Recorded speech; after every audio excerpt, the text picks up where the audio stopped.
स्वागत है आपका देव कंपटीशन क्लासेस के इस यूट्यूब चैनल पर। दोस्तों, आज हम आपको 2022-23 के संदर्भ में महत्वपूर्ण प्रश्नों का संकलन देने जा रहे हैं जो आगामी परीक्षा हेतु काफ़ी महत्वपूर्ण है।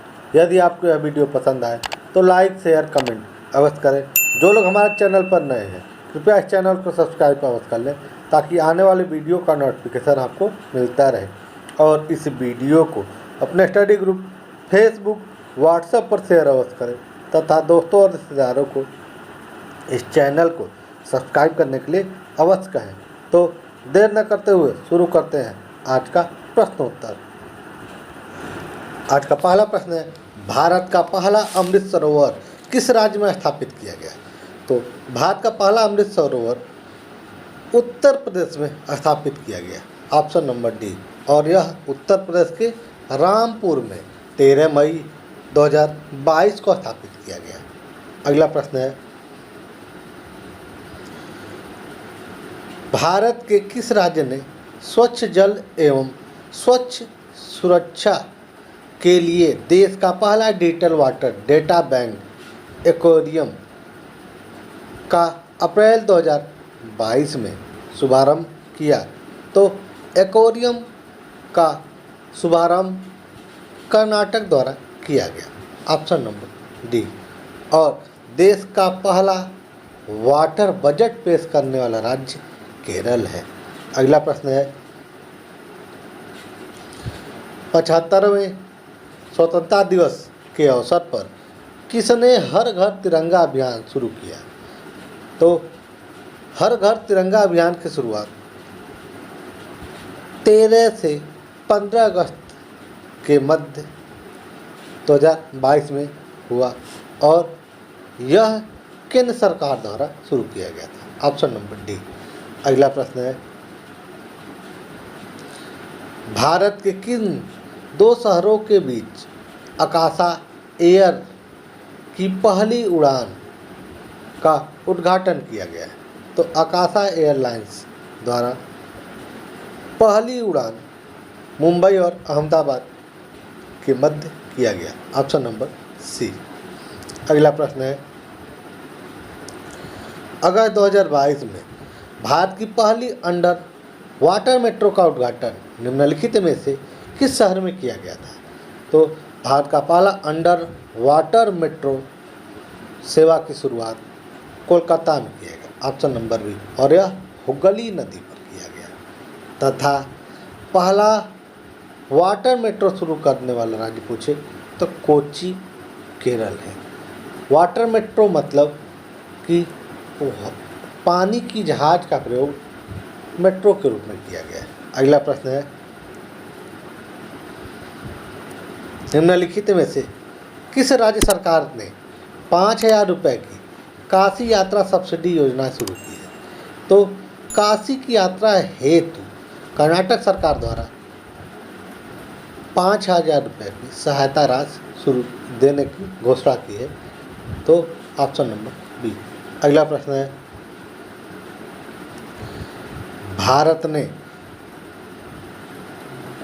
दोनों देशों के बीच मजबूत और दीर्घकालीन साझेदारी के निर्माण के लिए चल रहे प्रयासों के तहत निम्नलिखित में से किस देश को 75 एम्बुलेंस और 17 स्कूली बस उपहार में दी? तो भारत सरकार द्वारा 75 एम्बुलेंस और 17 स्कूली बसें उपहार में नेपाल को दिया गया, ऑप्शन नंबर सी। अगला प्रश्न है,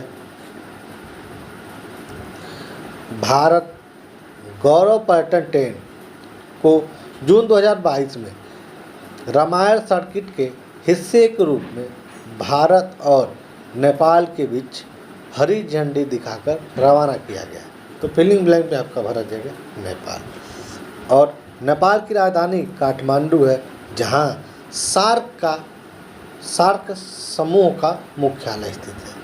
अगला प्रश्न है, डाक कर्मयोगी पोर्टल का उद्देश्य?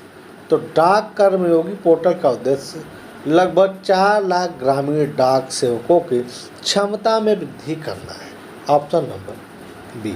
अगला प्रश्न है, वियरेबल एटीएम कार्ड्स और ऑफलाइन यूपीआई किस कंपनी द्वारा लॉन्च किया गया? तो वियरेबल एटीएम कार्ड्स और ऑफलाइन यूपीआई की शुरुआत एस मनी नामक कंपनी द्वारा किया गया। Option number D. अगला प्रश्न है, निम्नलिखित में से किस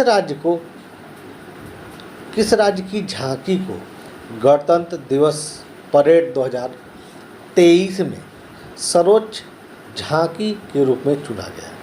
तो सर्वोच्च झांकी के रूप में आपका उत्तराखंड को चुना गया। Option number A. और दूसरे नंबर पर महाराष्ट्र, तीसरे नंबर पर उत्तर प्रदेश। अगला प्रश्न है,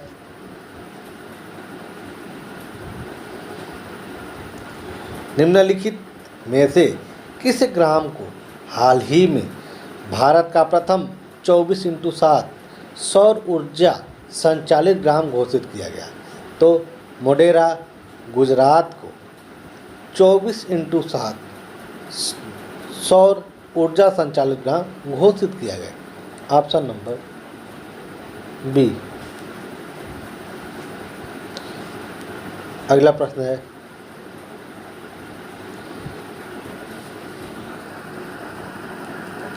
निम्न में से किस शहर ने कमलम को ड्रैगन फ्रूट 2022 पर राष्ट्रीय सम्मेलन की मेजबानी की?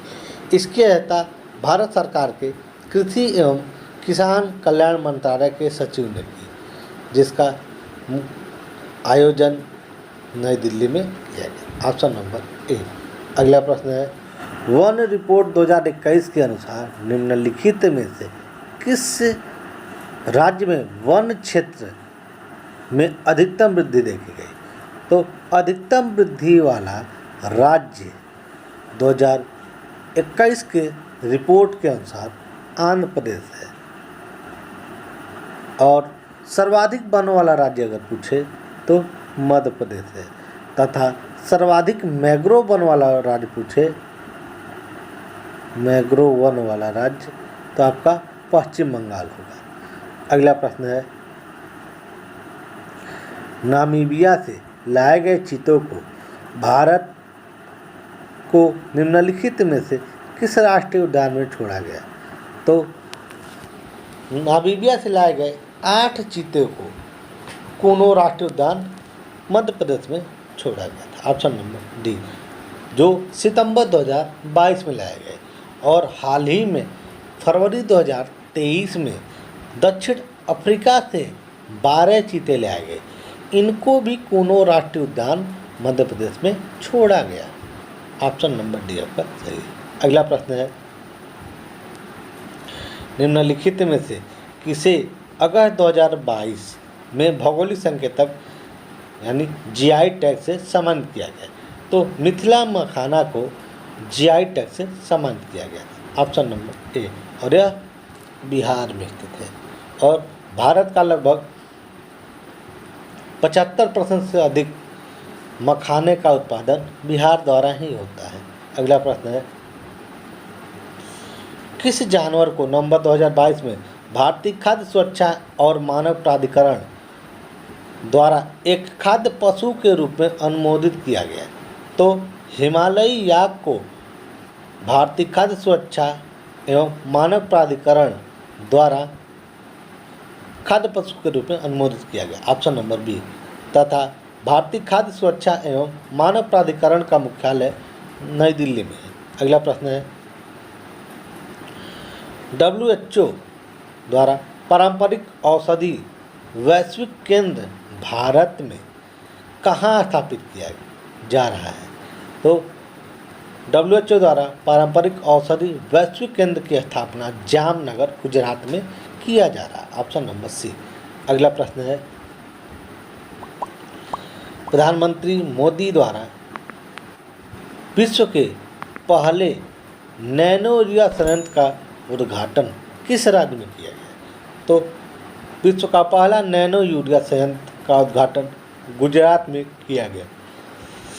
Option number D. अगला प्रश्न है, और दूसरा अगर पूछेगा तो दूसरा आपका होगा आंवला रायबरेली में और तीसरा स्थापित हुआ फूलपुर प्रयागराज में। तो अब तक 3 हो गए। अगला प्रश्न है, जीआई टैग के संबंध में सही कथन है। तो अब तक प्रदेश यानी उत्तर प्रदेश में 45 उत्पादों को जीआई टैग मिल चुका है। तो पहला आपका सही है। दूसरा, इस वर्ष प्रदेश के 11 उत्पादों को जीआई टैग मिल चुका है। तो यह भी आपका सही है। और तीसरा है, जीआई टैग एक्ट 1999 में लागू हुआ था। तो जीआई टैग एक्ट जो है 1999 में पारित हुआ, जो 2003 से लागू हुआ था। तो आपका तीसरा गलत है, अतः आपका उत्तर होगा ऑप्शन नंबर बी। और पहला जीआई टैग जो है दार्जिलिंग की चाय जो असम से संबंधित है 2004-05 में दिया गया। अगला प्रश्न है, प्रोजेक्ट अलंकार का संबंध किससे है। तो प्रोजेक्ट अलंकार का संबंध शिक्षा से संबंधित है, ऑप्शन नंबर सी। अगला प्रश्न है, 6 अप्रैल 2023 को यूपी के किस जिले में बायो सीएनजी प्लांट का उद्घाटन या शिलान्यास किया गया। तो सीएनजी प्लांट का शिलान्यास गोरखपुर में किया गया, option number A. Option number A. यदि आपको यह वीडियो पसंद है तो लाइक शेयर कमेंट अवश्य करें। जो लोग हमारे चैनल पर नए हैं कृपया इस चैनल को सब्सक्राइब अवश्य कर लें, ताकि आने वाले वीडियो का नोटिफिकेशन आपको मिलता रहे। और इस वीडियो को अपने स्टडी ग्रुप फेसबुक व्हाट्सएप पर शेयर अवश्य करें, तथा दोस्तों और रिश्तेदारों को इस चैनल को सब्सक्राइब करने के लिए अवश्य कहें। यह चैनल अभी नया है, आप लोगों के सपोर्ट की ज़रूरत है। वीडियो पूरा देखने के लिए धन्यवाद।